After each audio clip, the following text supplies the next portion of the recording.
السلام علیکم ناظرین کرام، نئی ویڈیو میں آپ کو خوش آمدید کہتے ہیں۔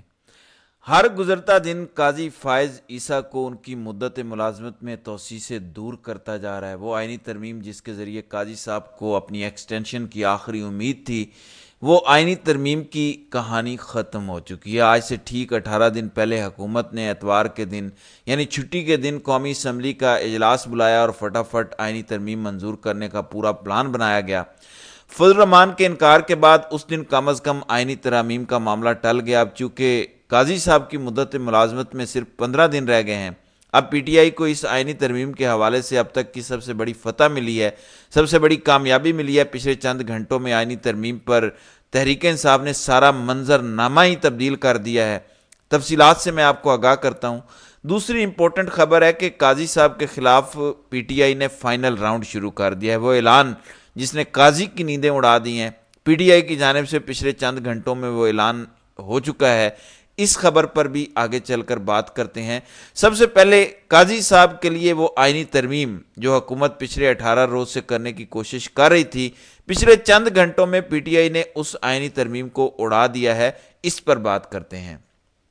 ناظرین اکرام، آج سے ٹھیک 7 دن پہلے یعنی پچھلی جمعرات کو سپریم کورٹ نے قاضی صاحب نے اپنے 4 ہیرے ججز کو ساتھ بٹھا کر آرٹیکل 63(a) کی نظر ثانی درخواست پر فیصلہ سنایا تھا۔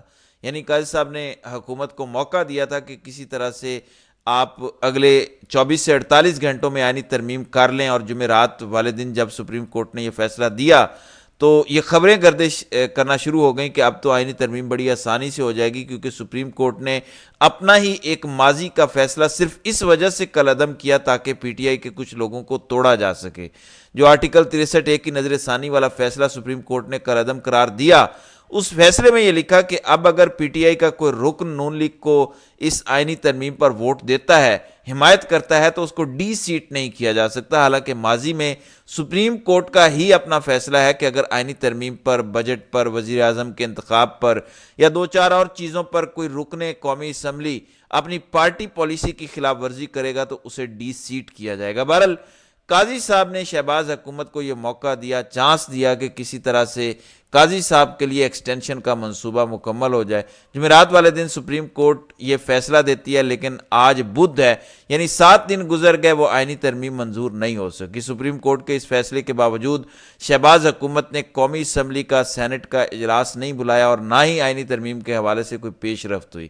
سوال یہ تھا کہ کیوں شہباز حکومت اب آئینی ترمیم منظور نہیں کروا رہی؟ سوال یہ تھا کہ کیوں شہباز حکومت اب دوبارہ جس طریقے سے 18 دن پہلے چھٹی والے دن قومی اسمبلی کا جلد بازی میں اجلاس بلایا گیا، اب کیوں شہباز حکومت یہ کام نہیں کر رہی؟ تو اس کا جواب یہ ہے کہ پی ٹی آئی کی کامیاب حکمت عملی نے، خان کی زبردست سیاسی چالوں نے شہباز حکومت کو بہت برے طریقے سے پھنسا دیا۔ جمعرات والے دن سپریم کورٹ فیصلہ دیتی ہے، جمعے والے دن پی ٹی آئی احتجاج کی کال دے کر ڈی چوک میں تمام کارکنان پہنچا دیتی ہے۔ دراصل وہ گیم چینجر موقع تھا، وہ گیم چینجر سچویشن تھی جب پی ٹی آئی ایک بڑی تعداد میں اپنے کارکنان لے کر ڈی چوک پہنچی، اور اس ٹائم یہ مطالبہ کیا گیا کہ جب تک اس آئینی ترمیم کو کم از کم 16 اکتوبر کے بعد تک ملتوی نہیں کیا جاتا، دو روزہ شنگھائی تعاون کانفرنس جو پاکستان میں ہونے جا رہی ہے، اس کے بعد تک ملتوی نہیں کیا جاتا، یہ احتجاج ختم نہیں ہوگا۔ اب سب سے امپورٹنٹ بات یہ ہے کہ کیوں پی ٹی آئی کہہ رہی تھی کہ آئینی ترمیم کے معاملے کو ایس سی او کانفرنس کے بعد تک ملتوی کیا جائے؟ کیونکہ پی ٹی آئی کو اس بات کا بخوبی اندازہ ہے کہ اگر یہ معاملہ ملتوی ہو گیا تو قاضی صاحب کی ایکسٹینشن والا چیپٹر مکمل بند ہو جائے گا۔ بے شک آئینی ترمیم ہو جائے، آئینی ترمیم سے کوئی اعتراض نہیں ہے، لیکن قاضی صاحب کی ایکسٹینشن نہیں ہوگی، کیونکہ آج 9 اکتوبر ہے۔ قانونی طور پر سپریم کورٹ کے آئندہ چیف جسٹس کا نوٹیفیکیشن پرانے چیف جسٹس کی ریٹائرمنٹ سے 10 دن پہلے آنا ہی آنا ہے، یعنی اس اعتبار سے 25 اکتوبر قاضی صاحب کی مدت ملازمت ختم ہو رہی ہے، 24 اکتوبر ان کا آخری دن ہے۔ 14 اکتوبر کو یعنی آج سے 5 دن بعد حکومت نے ہر صورت نئے چیف جسٹس کی تعیناتی کا نوٹیفیکیشن جاری کرنا ہے، یہ قانون کہتا ہے۔ اس لیے پی ٹی آئی نے مطالبہ کیا کہ 16 اکتوبر کے بعد ایس سی او کانفرنس کے بعد آئینی ترمیم کا معاملہ کیا جائے، اور حکومت کو یہ پریشرائز کیا کہ جب تک حکومت ایس سی او کے بعد تک اس آئینی ترمیم کو نہیں لے جاتی، احتجاج ختم نہیں ہوگا۔ اسی وجہ سے کیا گیا کہ اس سے پہلے ہر حال میں منصور علی شاہ کی تعیناتی کا نوٹیفیکیشن حکومت کو جاری کرنا پڑے گا۔ فضل الرحمان نے بھی 2 دن پہلے شہباز حکومت کو یہ مشورہ دیا تھا، جب بلاول بھٹو فضل الرحمان کو ملنے گئے تھے تو کہا تھا کہ ایس سی او کانفرنس کے بعد تک اس آئینی ترمیم کو ملتوی کر دینا چاہیے۔ آج 9 اکتوبر ہے۔ بہرحال ایک اور بڑی امپورٹنٹ اپڈیٹ ہے آئینی ترمیم کے مسودے کے حوالے سے۔ اب سے کچھ دیر بعد فضل الرحمان، پاکستان تحریک انصاف اور دیگر اپوزیشن جماعتیں اپنا آئینی مسودہ حکومت کو دینے جا رہی ہیں۔ تو آئینی ترمیم والا چیپٹر تو ختم ہو گیا ہے، آئینی ترمیم والی کہانی تو گول ہو چکی ہے، اور قاضی کے پاس یہ آخری امید تھی کہ اس آئینی ترمیم کے ذریعے ایکسٹینشن لے لیں۔ آئینی ترمیم بے شک 16 اکتوبر کے بعد کسی بھی وقت حکومت کر سکتی ہے، لیکن اب قاضی صاحب کو جو اس آئینی ترمیم کے ذریعے ایکسٹینشن ملنا تھی وہ ختم ہو چکی ہے۔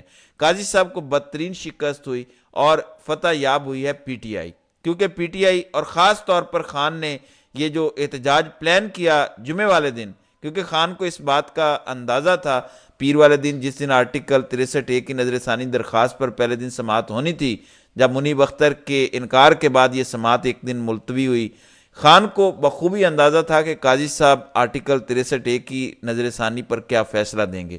اسی وجہ سے عمران خان نے جمعے والے دن ڈی چوک پر احتجاج کی کال دی، اور خان کو پتہ تھا کہ کارکنان بہت بڑی تعداد میں آئیں گے۔ دوسری طرف سپریم کورٹ آرٹیکل 63A پر نظر ثانی درخواست کا فیصلہ سنا چکا ہوگا، تو سپریم کورٹ پر حکومت پر پریشر ڈالنے کے لیے یہ بہترین وقت ہے کہ احتجاج کی کال دے پی ٹی آئی، اور خان کی وہ تمام سیاسی چال جو ہے وہ کامیاب ہوئی، اور حکومت پر اتنا پریشر ڈالا گیا کہ اب یہ آئینی ترمیم کم از کم 16 اکتوبر کے بعد تک ملتوی ہو گئی ہے۔ قاضی صاحب کی ایکسٹینشن آئینی ترمیم کے ذریعے تو اب نہیں ہونے جا رہی۔ دوسری امپورٹنٹ خبر یہ ہے کہ وہ اعلان جس نے قاضی کی نیندیں اڑا دی ہیں پچھلے چند گھنٹوں میں پی ٹی آئی کی جانب سے، وہ اعلان بھی کیا گیا ہے۔ دیکھیں، اگر کوئی یہ سمجھ رہا ہے کہ پچھلا ہفتہ جو پی ٹی آئی نے احتجاج کیا، علی امین والا جو پورا ایپیسوڈ ہوا، علی امین چائنا چوک پہنچے، اس کے بعد خیبر پختونخوا ہاؤس چلے گئے، اس کے بعد وہ خیبر پختونخوا اسمبلی میں اچانک نمودار ہوئے، اس سارے ایپیسوڈ میں پی ٹی آئی کو اگر کوئی یہ سمجھتا ہے کہ شکست ہوئی ہے تو میں صرف یہی کہوں گا کہ وہ احمقوں کی جنت میں رہتا ہے۔ پی ٹی آئی جو حاصل کرنا چاہتی تھی وہ حاصل کر لیا ہے۔ خان اس احتجاج سے جو حاصل کرنا چاہتے تھے وہ انہیں مل گیا۔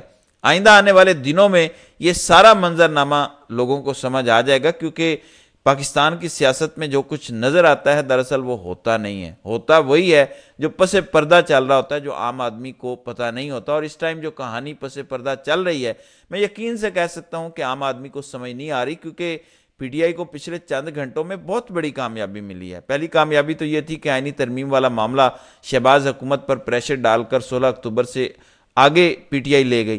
دوسرا معاملہ یہ ہے کہ اب 16 اکتوبر کے بعد کیا ہوگا؟ کیا پی ٹی آئی دوبارہ اتنا مومنٹم گین کر کے اپنے کارکنان کو دوبارہ سڑکوں پر لا سکے گی؟